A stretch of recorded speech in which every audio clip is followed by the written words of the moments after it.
Hi ನಮಸ್ತೆ, ನಾನು ರುಕ್ಮಿಣಿ. ಇವತ್ತೊಂದು ಬೆಳಗಿನ ಬ್ರೇಕ್‌ಫಾಸ್ಟಿಗೆ ಅವಲಕ್ಕಿನ ಯೂಸ್ ಮಾಡಿ ನಾನು ಸಿಂಪಲ್ ಆಗಿ ಮತ್ತೆ ಇನ್‌ಸ್ಟಂಟ್ ಆಗಿ ಇಡ್ಲಿ ಮಾಡೋದು ಹೇಗೆ ಅಂತ ತೋರಿಸ್ಕೊಡ್ತಾ ಇದ್ದೀನಿ. ತುಂಬಾನೇ ಚೆನ್ನಾಗಿರುತ್ತೆ. ತುಂಬಾ ಅದ್ಭುತವಾದ ಟೇಸ್ಟ್ ಕೂಡ ಕೊಡುತ್ತೆ. ಇನ್‌ಸ್ಟಂಟ್ ಆಗಿ ಬೇಗನೆ ಮಾಡ್ಕೋಬಹುದು. ಅಷ್ಟೇ ರುಚಿಯಾಗಿ ಕೂಡ ಬರುತ್ತೆ. ಜೊತೆಗೆ ಒಂದು ಕೆಂಪು ಚಟ್ನಿ ಕೂಡ ಮಾಡ್ತಾ ಇದ್ದೀನಿ. ಚಟ್ನಿ ಕೂಡ ಇಡ್ಲಿಗಂತೂ ತುಂಬಾನೇ ಸೂಪರ್ ಅಂತ ಕಾಂಬಿನೇಷನು. ಬನ್ನಿ ಹೇಗೆ ಮಾಡೋದು ಅಂತ ನೋಡ್ಕೊಳ್ಳೋಣ.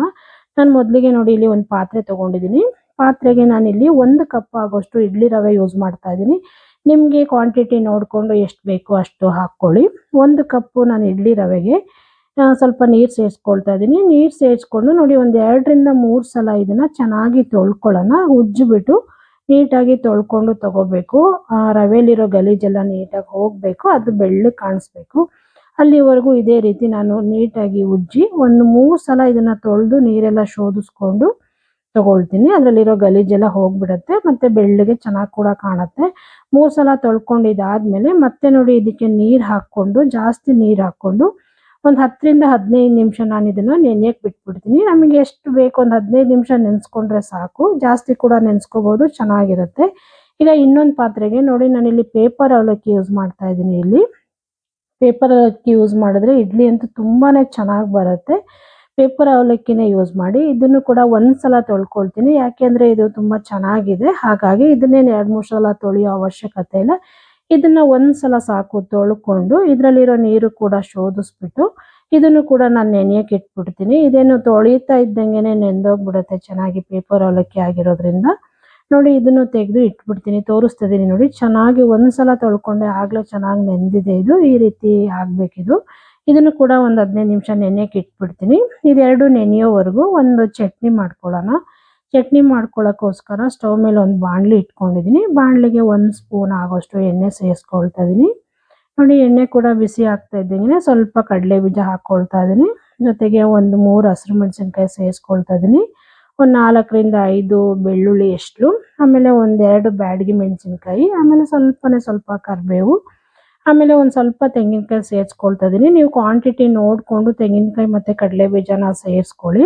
ನೋಡಿ ಇಷ್ಟನ್ನು ಸೇರಿಸ್ಕೊಂಡು ಇದನ್ನು 1 ನಿಮಿಷ ನಾನು ಮೀಡಿಯಂ ಫ್ಲೇಮಲ್ಲಿ ಫ್ರೈ ಮಾಡ್ಕೊಳ್ತೀನಿ. ಇದು ಸ್ವಲ್ಪ ಕಲರ್ ಚೇಂಜ್ ಆಗಿ ಇದರಲ್ಲಿರೋ ಹಸಿ ಸ್ಮೆಲ್ಲೆಲ್ಲ ಹೋಗಬೇಕು.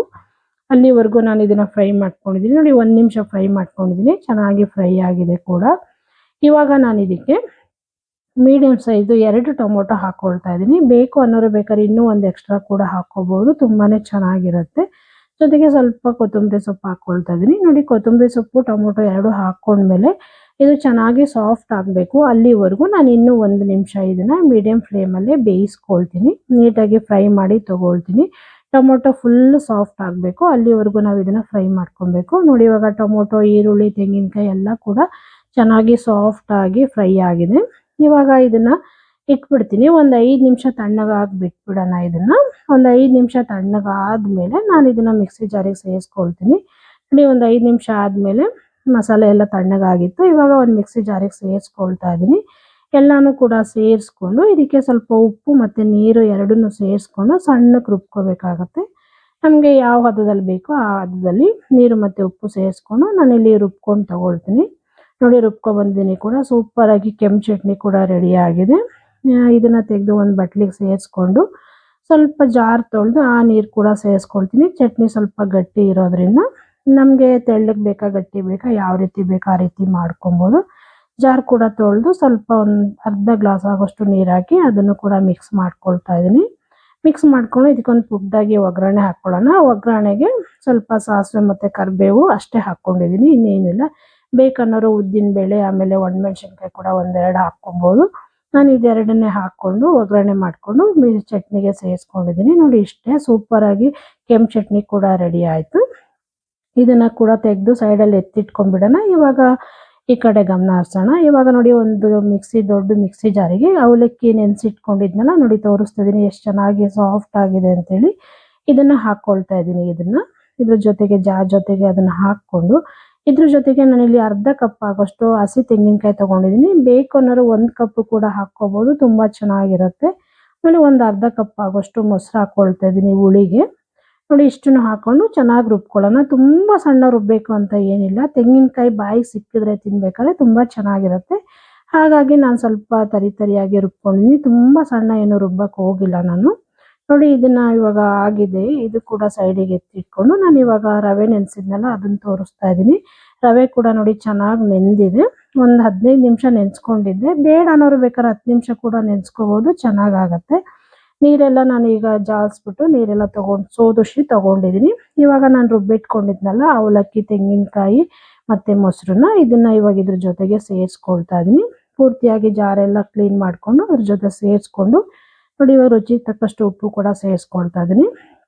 ಉಪ್ಪು ಕೂಡ ಸೇರಿಸ್ಕೊಂಡು ಇದನ್ನ ನೀರೇನು ಹಾಕೊಳ್ಳೋದು ಬೇಡ, ಇದೇ ಸಾಕಾಗುತ್ತೆ. ಇದನ್ನ ನೀಟಾಗಿ ಮಿಕ್ಸ್ ಮಾಡ್ಕೊಳ್ಳೋಣ. ನೀಟಾಗಿ ಒಂದಕ್ಕೊಂದು ಹೊಂದ್ಕೋಬೇಕು. ಆ ರೀತಿ ಒಂದು 2 ರಿಂದ 3 ನಿಮಿಷ ನಾವು ಇದನ್ನ ಚೆನ್ನಾಗಿ ಮಿಕ್ಸ್ ಮಾಡ್ಕೋಬೇಕು. ಒಂದೇ ಡೈರೆಕ್ಷನಲ್ಲಿ ಮಿಕ್ಸ್ ಮಾಡ್ಕೋಬೇಕು. ಅದರಲ್ಲಿ ಬಬಲ್ಸ್ ಬರಬೇಕು. ಆ ರೀತಿ ನಾವು ಮಿಕ್ಸ್ ಮಾಡ್ಕೋಬೇಕು. ಆಗ ಇಡ್ಲಿ ಕೂಡ ಉಬ್ಬಿ ಬರುತ್ತೆ. ಯಾಕಂದರೆ ಇನ್ಸ್ಟೆಂಟಾಗಿ ಮಾಡ್ತಾ ಇರೋದ್ರಿಂದ ನಾವು ನೆನೆಸೋಕ್ಕೆಲ್ಲ ಹೋಗಿಲ್ಲ ಅಲ್ಲ, ಹಾಗಾಗಿ ಇನ್ಸ್ಟೆಂಟಾಗಿ ಮಾಡ್ತಾ ಇರೋದ್ರಿಂದ ನಾವು ಈ ರೀತಿ ಕಲಿಸ್ಕೊಳ್ಳೋದ್ರಿಂದ ಆ ಹಿಟ್ಟು ಕೂಡ ಉಬ್ಬುತ್ತೆ ಮತ್ತು ನೊರೆ ಬರುತ್ತೆ. ಆವಾಗ ಇಡ್ಲಿ ಕೂಡ ತುಂಬ ಮರಳಾಗಿ ಉಬ್ಬಿ ಬರುತ್ತೆ ಮತ್ತು ತುಂಬ ಚೆನ್ನಾಗಿ ಕೂಡ ಬರುತ್ತೆ. ಪ್ಲೇಟಿಂದ ಕೂಡ ಚೆನ್ನಾಗಿ ತೆಗಿಬೋದು ನಾವು ಈ ರೀತಿ ಮಿಕ್ಸ್ ಮಾಡ್ಕೊಳ್ಳೋದ್ರಿಂದ. ಮಿಕ್ಸ್ ಮಾಡ್ಕೊಂಡು ಇದಾದಮೇಲೆ ನೋಡಿ ಇಡ್ಲಿ ಪ್ಲೇಟಿಗೆ ನಾನು ಸ್ವಲ್ಪ ಎಣ್ಣೆ ಹಾಕ್ಕೊಂಡು ಒರೆಸ್ಕೊಳ್ತಾ ಇದ್ದೀನಿ. ಎಣ್ಣೆ ಕೂಡ ಹಾಕ್ಕೊಂಡು ನೀಟಾಗಿ ಸವರ್ಕೊಂಡ್ಬಿಟ್ಟು ನಾನು ಇದಕ್ಕೆ ಇಡ್ಲಿ ಇಟ್ಟಿತ್ತಲ್ಲ ಅದನ್ನು ನಾನು ಪ್ಲೇಟಿಗೆ ಸ್ವಲ್ಪನೇ ಹಾಕ್ಕೊಳ್ತೀನಿ. ತುಂಬ ಎಲ್ಲ ಹಾಕಕ್ಕೆ ಹೋಗೋದು ಬೇಡ. ಮುಕ್ಕಾಲು ಭಾಗ ಹಾಕಿದ್ರೆ ಸಾಕು. ಅದು ಬೆಂದಮೇಲೆ ಜಾಸ್ತಿ ಆಗುತ್ತೆ, ಸೈಡೆಲ್ಲ ಬಂದ್ಬಿಡುತ್ತೆ. ಹಾಗಾಗಿ ಸ್ವಲ್ಪನೇ ಸೇರಿಸ್ಕೊಳ್ತಾ ಇದ್ದೀನಿ. ನೋಡಿ ಇದೇ ರೀತಿ ನಾನು ಇರೋ ಎಲ್ಲ ಪ್ಲೇಟ್ಗಳಿಗೂ ನಾನು ಇಡ್ಲಿ ಹಿಟ್ಟನ್ನ ಸೇರಿಸ್ಕೊಂಡು ಆಮೇಲೆ ಇಡ್ಲಿ ಪಾತ್ರೆ ಕೂಡ ಸ್ಟವ್ ಮೇಲೆ ಇಟ್ಕೊಂಡಿದ್ದೀನಿ. ನೀರು ಕೂಡ ಚೆನ್ನಾಗಿ ಕಾಯ್ಕೊಂಡಿದೆ ನೋಡಿ. ಇವಾಗ ಎಲ್ಲ ಪ್ಲೇಟ್ಗಳನ್ನು ನಾನು ಇದಕ್ಕೆ ಇಡ್ಲಿ ಪಾತ್ರೆಗೆ ಹಾಕ್ಕೊಳ್ತಾ ಇದ್ದೀನಿ. ಹಾಕ್ಕೊಂಡು ಪ್ಲೇಟ್ ಮುಚ್ಚಿ ಒಂದು 10 ರಿಂದ 12 ನಿಮಿಷ ನಾವಿದು ಮೀಡಿಯಂ ಫ್ಲೇಮಲ್ಲಿ ಬೇಯಿಸ್ಕೋಬೇಕಾಗತ್ತೆ. ಒಂದು 12 ನಿಮಿಷ ಮೀಡಿಯಂ ಫ್ಲೇಮಲ್ಲಿ ಬೇಯಿಸ್ಕೊಂಡ್ರೆ ಸಾಕು, ಸೂಪರಾಗಿ ಇಡ್ಲಿ ರೆಡಿ ಆಗುತ್ತೆ. ನೋಡಿ ಇವಾಗ 12 ನಿಮಿಷ ಆದಮೇಲೆ ತೆಗೆದು ತೋರಿಸ್ತಾ ಇದ್ದೀನಿ. ನೋಡಿ ಇಡ್ಲಿ ಕೂಡ ಚೆನ್ನಾಗಿ ಬೆಂದಿದೆ ಕೂಡ, ಮತ್ತು ಎಲ್ಲೂ ಅಂಟ್ತಾ ಇಲ್ಲ. ಕೈಯಲ್ಲಿ ಮುಟ್ಟು ನೋಡಿದ್ರೆ ಅಂಟಬಾರ್ದು ಈ ಇಡ್ಲಿ, ಆ ರೀತಿ ಬರಬೇಕು. ನೋಡಿ ಚೆನ್ನಾಗಿ ಬೆಂದಿದೆ. ಇವಾಗ ಸೈಡಿಗೆ ಎತ್ತಿಟ್ಬಿಟ್ಟು ತಣ್ಣಗಾದ್ಮೇಲೆ ತೋರಿಸ್ತೀನಿ. ನೋಡಿ ಒಂದು 5 ನಿಮಿಷ ಆದಮೇಲೆ ತೆಗೆದು ತೋರಿಸ್ತಾ ಇದ್ದೀನಿ. ನೋಡಿ ಸ್ಪೂನಲ್ಲಿ ತೆಗಿತಾ ಇದ್ದೀನಿ ಎಷ್ಟು ಚೆನ್ನಾಗಿ ಬಂದಿದೆ ಅಂತೇಳಿ. ಸ್ವಲ್ಪನೂ ಅಂಟ್ತಾ ಇಲ್ಲ. ಮಲ್ಲಿಗೆ ಥರ ಅಷ್ಟೇ ಸಾಫ್ಟಾಗಿ ಬಂದಿದೆ. ಅಷ್ಟು ಚೆನ್ನಾಗಿ ಕೂಡ ಬಂದಿದೆ.